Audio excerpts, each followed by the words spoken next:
પ્રધાનમંત્રી નરેન્દ્ર મોદીએ ચંડીગઢમાં 3 નવા આપરાધિક કાયદાઓના સફળ અમલની સમીક્ષા કરી.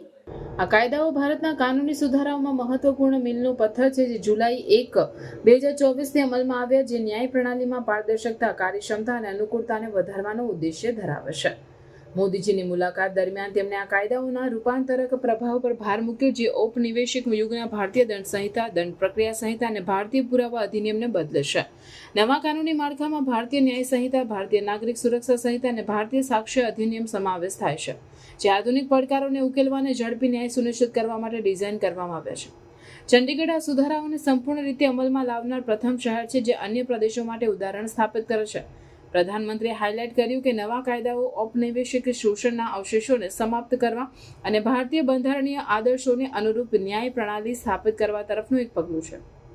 કેન્દ્રીય ગૃહમંત્રી અમિત શાહ, જેમણે મોદીજીને સાથ આપ્યો, તેમણે નોંધ્યું કે નવા કાયદાઓ આપણી અપરાધિક ન્યાય પ્રણાલીના તમામ 5 સ્તંભોને આધુનિક બનાવે છે: પોલીસ, ન્યાયપાલિકા, ફોરેન્સિક વિજ્ઞાન, પ્રોસિક્યુશન અને જેલ. તેમણે જણાવ્યું કે આ સુધારાઓ વધુ દોષારોપણ દર અને ગુનાની ઘટને તરફ દોરી જશે. કાર્યક્રમમાં નવા કાનૂની પ્રણાલીના અધીન પોલીસના વધારેલ કાર્યોનું જીવંત પ્રદર્શન પણ સામેલ હતું, જેમાં આર્ટિફિશિયલ ઇન્ટેલિજન્સ, આધુનિક ફોરેન્સિક પદ્ધતિઓ અને ડિજિટલ પુરાવાનો ઉપયોગ કરીને ગુનાઓ ઉકેલવા અને ઝડપી ન્યાય સુનિશ્ચિત કરવાનો સમાવેશ થાય છે. આ પ્રદર્શન નવા કાયદાઓના વ્યવહારિક લાભોને હાઇલાઇટ કરે છે. મોદીજીએ દેશવ્યાપી રીતે આવા આધુનિક પ્રથાઓને પ્રોત્સાહિત કરવાની સરકારની પ્રતિબદ્ધતાને પુનરાવર્તિત કરી, જે ન્યાય પ્રણાલીને વધુ કાર્યક્ષમ અને નાગરિક મિત્ર બનાવે છે.